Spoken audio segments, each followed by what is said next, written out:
everyone, welcome back to my channel. So today I wanted to share with you some really simple, easy weeknight meals that you could throw together in no time. And I don't know about you, but I am super tired and I do not feel like standing over a stove for 2 hours.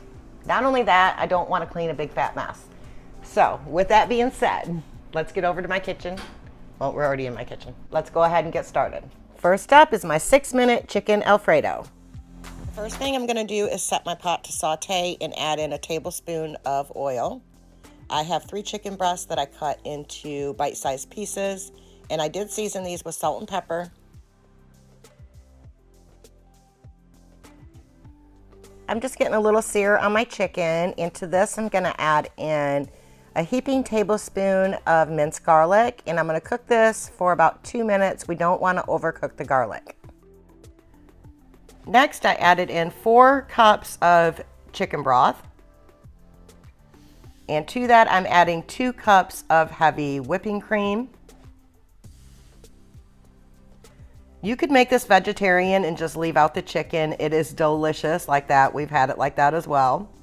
Next, I'm adding in a 1-pound box of linguine. You can use any type of pasta that you would like, but your cooking time may vary. And I'm going to go ahead and break these in half so that they'll fit in my pot. And I'm just going to sprinkle them in different directions so that they don't stick.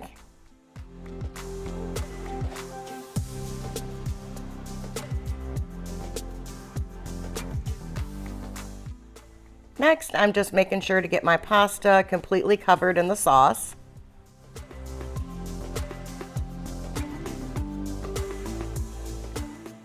Next, I'm just going to put my lid on and set my valve to pressure, and we're going to set this on high pressure for 6 minutes.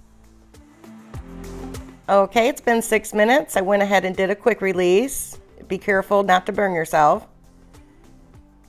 And amazingly, my pasta was cooked perfectly. I'm just giving it a mix. Next, I'm adding in a half a block of softened cream cheese. You want to make sure that your cream cheese is at room temperature so that it melts properly. And I'm just going to mix this until it's nice and creamy. Now I'm adding in some Parmesan cheese. I added a little bit at a time, but I realized that I needed more, so I did end up using the entire bag, which was 1.5 cups. I went ahead and mixed this until my Parmesan was nice and melty. Everybody in my house is screaming how good this smells and how hungry they are. It came together so fast, perfect for a weeknight meal. Everybody in the house enjoyed it. This fed 4 people for 2 days, plus I still had leftovers. So I would say there's at least 10 servings in this dish. Next up is my 4-minute mac and cheese. This is so good. It's really kid-friendly and adult-friendly as well. I started off by making my broth.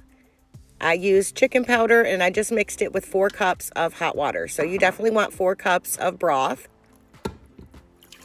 And I turned this on saute so it doesn't take so long to come to pressure. It'll start heating up right away.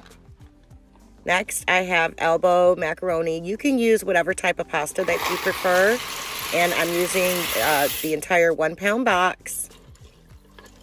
And I just want to make sure that all of my pasta is covered with the broth. I'm going to go ahead and put my lid on. I set it to pressure. And I'm going to cook this on high pressure for 4 minutes. Okay, it's been 4 minutes. I went ahead and did a quick release.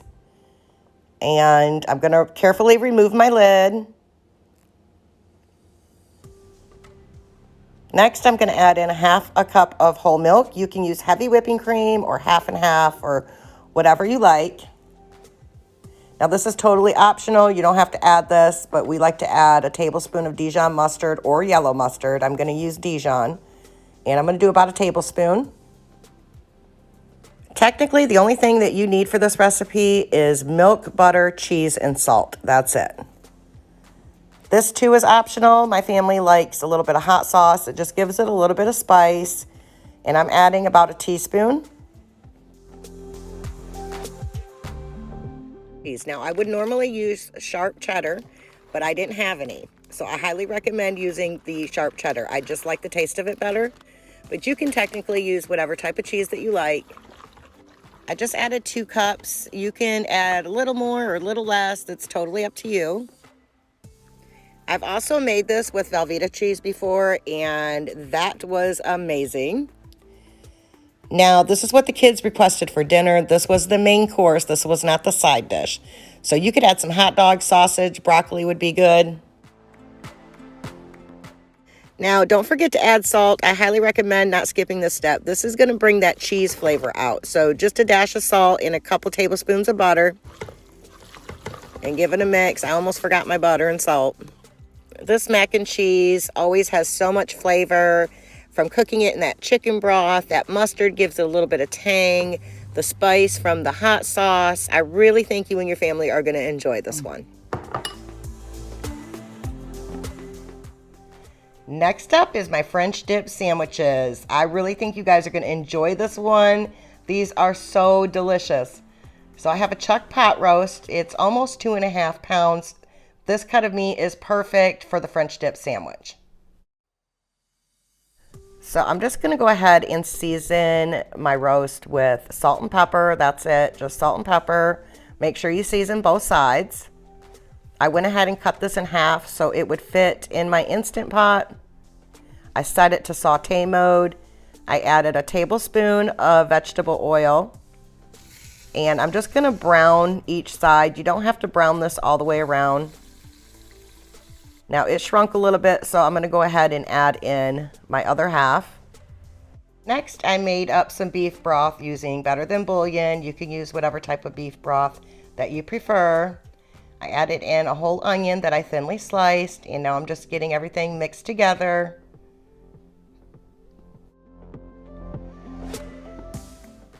Okay, I'm just going to go ahead and put my lid on, set this to high pressure, and we're going to pressure cook this for 60 minutes. 10 minutes before it was done, I went ahead and buttered my hoagie rolls. You don't want to skip this step. These are going to have to bake in a 400-degree oven until they're nice and toasty, so about 4 minutes. In the meantime, I'm going to go ahead and shred up my beef. And we're just going to top the hoagie rolls with some of this yummy deliciousness, some provolone cheese. And I'm going to go ahead and put this back in the oven at 400 until my cheese is melted. Next, I just went ahead and made everybody up their own little ramekin of this broth, which is called a jus. And you just dip the sandwich in this. Now, this is why you want your bread toasted, because it needs to hold up to that sauce. So good, so flavorful, and I think you guys will love it. And of course, I saved the best for last. This is my Instant Pot cherry cobbler. These are the tools and ingredients that you're going to need. You're going to need some water. I use 3 cups, a springform pan or a cake pan, a trivet with handles if you have one, a stick of butter, some cherry pie filling, and some cake mix. If you don't have a trivet with handles, yours should have came with this one right here. You can use that. I'll make sure to go ahead and leave a link to all of my Instant Pot accessories down in the description box. Okay, the first thing I'm going to do is cut my butter into thin slices. I think I'm just going to use half of this stick of butter. I have a 6-inch round cake pan. This will work as well. I believe you can use a glass bowl too, but you might want to go ahead and look that up, make sure I'm correct on that. So go ahead and add your pie filling. Mine is no sugar added because the cake mix is so sweet. I'm going to go ahead and add half of this cake mix. And don't worry, the other half is going to get used for my peach cobbler next week. So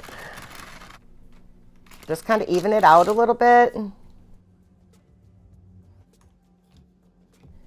And now we're just going to add all this butter. Next, I'm going to add in my water to the bottom of the pot. This don't look like enough, so I'm going to add in 2 more cups. So you want 3 cups total. Just place your pan on your trivet. cover it with some foil. I don't want water splashing all over it during the cooking process. Get my lid on and set this for 25 minutes on high pressure. All right, it's been 25 minutes and it smells so good. I'm going to go ahead and take this out. I will leave a link below to these mitts that I'm using for my Instant Pot as well. Ooh. Now you could just eat this plain just like it is, eat it with Cool Whip, but we topped ours with some ice cream. I hope you all enjoyed this video. If you end up making any of these recipes, please let me know in the comment section or tag me on any of my social media. Also, make sure that you subscribe and hit that notification bell so that you are notified whenever I post a new recipe. I have some Instant Pot, Crock Pot, and air fryer recipes coming up that you do not want to miss. Okay, thanks so much for watching. Bye.